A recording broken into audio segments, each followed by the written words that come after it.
ایاز میر صاحب، اس اجلاس کے مقاصد سب سے پہلے، اور کیا وہ مقاصد قابل حصول ہو سکتے ہیں؟ ہم کامیاب ہو پائیں گے دنیا کو باور کروانے میں کہ اگر افغانستان کو تنہا چھوڑا تو خطرہ سب کے لیے ہے؟ آج 17 دسمبر ہے، جی فال آف ڈھاکہ کی تاریخ کے ایک دن بعد کوئی دو آنسو ہی بہا لیتے ہم اور کچھ نہیں. تو کرۃ العین بلوچ کا وہ گانا ہے، اس کی ایک دو لائنیں جو ہیں ہم وہی سنا دیتے. بہرحال بہت ساری چیزیں ہم نے فراموش کر دی ہیں اور پتہ نہیں ہم نے کوئی سبق سیکھے ہیں یا نہیں.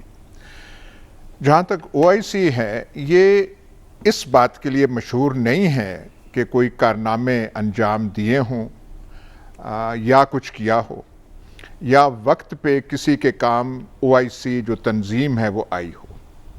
اب تک تو یہی اس کا ریکارڈ ہے. وہ جو کیا ہے گفتن، اتنی فارسی ہمیں نہیں آتی، سلمان صاحب کو آتی ہوگی، وہ برخاستن OIC کی تاریخ یہ رہی ہے. بہرحال یہ افغانستان کے بارے میں ہے اور بڑے بڑے سپوت امہ اس میں شریک ہوں گے. تو دیکھتے ہیں کہ وہ کچھ اس کے لیے کرتے کیا ہیں. زیادہ ضرورت تو افغانستان کو پیسے کی ہے، پیسہ ان کے پاس نہیں ہے. امریکہ نے ان کے فنڈز روکے ہوئے ہیں اور مزید فنڈز جو ہیں کچھ تھوڑے بہت ہم نے کوئی پلیج کیے ہیں، کچھ ہم نے کہا ہے، باقی 5 ارب ان کو آ نہیں رہے ہیں. ان کو چاہیے تو ان کو یہ ہے کہ لفاظی کی امداد سے بڑھ کے کچھ ایسی ہو جس کی کوئی کھنک ہو، چھنک ہو، وہ چیز ان کو ملے. سب سے زیادہ ضرورت وہ ہے. ایک وہاں پہ بڑا کرائسس بن رہا ہے، بحران بن رہا ہے کھانے کی وجہ سے. جو ہیومینیٹیرین سچویشن وہاں پہ ہے وہ سیریس ہے اور مزید بگڑتا جا رہا ہے. تو ان کو تو وہ چیز چاہیے. کابل ایئرپورٹ جس طریقے سے آپریشنل ہونا چاہیے، ترکی کوئی بات کر رہا ہے، قطر بات کر رہا ہے، ابھی تک کوئی واضح حکمت عملی نہیں ہو. تو ان کو یہ چیزیں چاہیے. کچھ افغانستان کو خود بھی کرنا چاہیے اور وہ کرنے سے وہ قاصر ہیں. ان کے اپنے مسائل ہیں، ان کے اپنی نظریاتی مسائل ہیں یا کیا ہیں. اب دنیا ان کو کہہ رہی ہے، انکلوسیو گورنمنٹ کو تو آپ چھوڑ دیں، دنیا انہیں کہہ رہی ہے کہ بھائی وہاں پہ کچھ اپنے حالات تھوڑے بہتر کریں اور خاص طور پہ عورتوں کے جو ہے صورتحال اس کی بنا پہ کوئی سکول وغیرہ کھولیں. ابھی تک پورے افغانستان میں جو لڑکیوں کے سکول کھلنے چاہیے وہ نہیں کھلے. اور پچھلے دنوں میں ان کے جو وزیر خارجہ ہیں امیر خان متقی جو ہیں، وہ کہہ رہے تھے کہ ہم نے ابھی تک وہ پردے کا مکمل انتظام نہیں کیا کہ ہم وہ جو کلاس روموں میں جو ایک بیچ میں کہ لڑکے یہاں بیٹھیں گے، لڑکیاں یہاں بیٹھیں گے، وہ کام مکمل نہیں ہوا تو ہم کر لیں گے. ایک بات انہوں نے اچھی کی کہ جو خواتین ہیلتھ منسٹری اور ہیلتھ سروسز میں کام کر رہی تھی ان کے مطابق ساری کی ساری وہ کام پہ واپس آ گئی ہیں. پر ایسی چیزوں پہ کچھ تھوڑی سے اب انہوں نے فتح حاصل کر لی ہے، افغانستان پہ کنٹرول ہے، 20 سالہ جنگ کے بعد ہیں. تو جو پرانے طالبان تھے وہ ملا عمر کے جو ہے اس سے اب تھوڑا انہیں آگے نکلنا چاہیے، کوئی تھوڑی کوشش کرنی چاہیے. ان کا اب ایکسپوجر جو ہے باہر کی دنیا سے پہلے کی نسبت تھوڑا زیادہ ہو گیا ہے. تو کچھ تھوڑا اپنا جو ہے نظریاتی جو مسائل ان کے ذہنوں میں ہیں اس سے تھوڑی کوشش افغانستان کے لیے، کسی اور کے لیے نہیں، کسی اور ملک کے لیے نہیں وہ کرنی چاہیے. ہم جو ہے پاکستان کا تعلق ہے، ہم تو دنیا کو کہتے رہے ہیں کہ ان کی امداد کرنا چاہیے. اگر وہاں پہ حالات خراب رہے تو اچھا نہیں ہوگا. پہلے بھی ہم دیکھ چکے ہیں اور سب سے زیادہ بھگتنا تو ہم کو پڑتا ہے کیونکہ ہمارا اتنا لمبا بارڈر ہے اور جو ہماری ایتھنک ریلیشن شپس بھی ہیں، پختون یہاں بھی ہیں، پختون وہاں پہ بھی ہیں، آنا جانا بھی رہتا تھا. بارڈر کی وجہ سے کچھ کم ہو گیا ہے. تو یہ ڈینجرز تو ہیں اور TTP کا مسئلہ بالکل ابھی تک زندہ ہے. ان کے یہاں کے حکام کہتے ہیں کہ ان کے فائٹرز کوئی 4-5 ہزار ہیں. ان کے بارے میں ابھی تک کوئی واضح ذہنوں میں کوئی خاکہ پیدا نہیں ہوا کہ TTP کے ساتھ کرنا کیا ہے.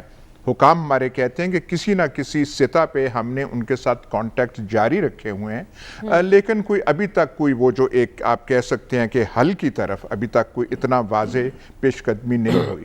تو یہ ایک موقع ہے کہ اس کے بارے میں بات کی جائے، پر ظاہر ہے کہ سارا جو بوجھ اور بیڑا جو ہے وہ پاکستان اٹھا نہیں سکتا۔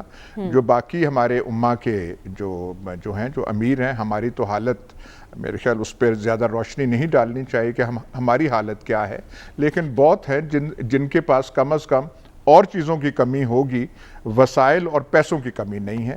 تو دیکھتے ہیں کہ کچھ وہ پیسے جو ہیں آگے بھی آتے ہیں یا نہیں آتے۔ ٹھیک ہے، تو سلمان صاحب آپ کو کیا لگتا ہے یہ کانفرنس افغان بحران روکنے کی کوششوں میں مؤثر کردار ادا کرے گی؟ کیونکہ کچھ خدشات تو عالمی برادری کو ہیں اور کچھ مسائل افغان عوام کے اور وہاں کی گورنمنٹ کے ہیں، جیسا کہ ابھی ایاز صاحب نے ذکر کیا کہ لڑکیوں کے اسکول کے حوالے سے تو وہاں کا موقف ہے کہ ہمارے پاس تو تنخواہیں نہیں ہیں دینے کے لیے۔ دیکھیں اس پہ بھی میں آتا ہوں۔ پہلے تو یہ کہ یہ کانفرنس بلائی کیوں گئی ہے، یہ سعودی عرب کی تجویز پہ پاکستان نے انیشیٹو لیا، اور پاکستان نے انیشیٹو اس لیے لیا ہے کہ پاکستان پر براہ راست پریشر ہے، کیونکہ پاکستان یہ نہیں چاہے گا کہ ہمارے ہمسایہ میں ملک کے اندر جو بننے والی طالبان حکومت ہے وہ ناکام نہ ہو، اور اگر وہ کامیاب ہوتی ہے تو پھر ہمیں بھی اپنی ایک واضح لائن لینی پڑے گی کہ ہمیں یا امریکہ کی طرف کھڑے ہونا پڑے گا یا چین کی طرف۔ اب یہ کہ یہ کانفرنس جو بلانے کا مقصد یہ ہے کہ افغانستان کے اندر ایک انسانی المیہ جنم لے رہا ہے، اور تقریباً 1.5 کروڑ سے زائد لوگ جو ہیں وہ اس وقت خوراک اور ادویات کا منتظر ہے، اور وہاں پر ایک قحط کی صورتحال طاری ہے۔ اور جب آپ OIC کے رول کی بات کرتے ہیں تو افغانستان کے حوالے سے OIC کا کبھی بھی رول نہیں رہا، اور اس لیے رول نہیں رہا کہ افغانستان کے بارے میں جو بھی امریکہ کی پالیسی تھی، ہمارے جو بڑے بڑے عالم اسلام کے بڑے ممالک ہیں جو میٹر کرتے ہیں وہ تو امریکہ کی طرف دیکھتے ہیں، اور اس صورتحال کے اندر بھی جب امریکہ افغانستان کو امداد دینے کے لیے تیار نہیں ہے تو وہ کس حد تک آگے بڑھیں گے؟ دیکھیں پاکستان نے اپنا ایک کیس ان کے سامنے رکھنا ہے۔ کیس کیا ہے؟ ایک طرف ہم ہمسایہ ممالک ہیں، اور فارن منسٹر شاہ محمود قریشی صاحب 2 روز سے مسلسل ایک بیان دے رہے ہیں کہ اگر وہاں پر یہ صورتحال کا سدباب نہیں کیا جاتا تو ہم پہ جو بڑے پریشر آئیں گے۔ جب وہاں لوگوں کو بھوک ہوگی تو بھوک پھر کچھ دیکھتی نہیں ہے، پھر بہت سارے خطرات اور خدشات ہیں وہ پاکستان کے ہیں، وہ پاکستان نے پہلے بھی آج تک بھگتا آیا ہے، پھر پاکستان کو بھگتنا پڑیں گے، لہٰذا اصل کیس ان کا پاکستان نے رکھنا ہے۔ اور اب تک دیکھیں تقریباً وہ 100 دن ہو گئے ان کی حکومت قائم ہوئے،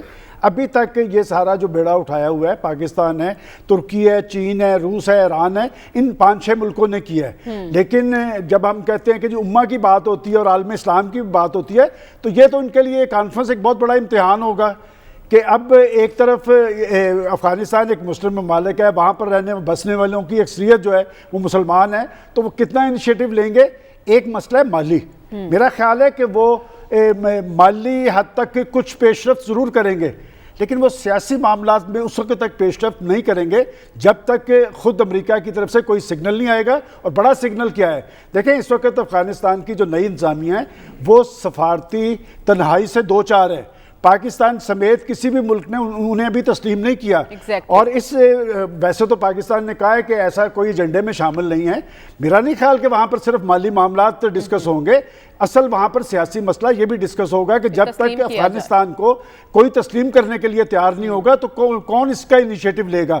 اس کانفرنس کا اتنا فائدہ ضرور ہوگا کہ پاکستان دنیا کو دکھا سکے گا کہ عالم اسلام تو مل کے بیٹھا ہے، انہیں تو پریشانی لاحق ہے، اور آپ جنہوں نے $150 ارب خرچ کیا تھا اپنے تسلط کے لیے، اور وہ تسلط بھی آپ نہیں کر سکے، وہاں پر بھی لوٹ مار ہو گئی، اور آپ تو انسانیت اور انسانی حقوق کی بات کرتے ہیں، تو یہ افغانستان کے اندر بسنے والے جو لوگ ہیں 4.5 کروڑ، یہ بھی انسان ہیں، اور اب گیند آپ کی کورٹ میں ہے، تو آپ اس کے لیے کیا کرتے ہیں؟ ابھی تک بالواسطہ طور پہ آپ دیکھیں کہ ورلڈ بینک کے ذریعے کچھ پیسے دیے جا رہے ہیں، لیکن خود افغانستان کے ایسٹ جو ہیں وہ امریکہ نے ضبط کیے ہوئے ہیں، اور جب تک وہ نہیں وہاں سے ریلیز ہوتے یہ افغانستان کا کرائسس ختم نہیں ہوگا۔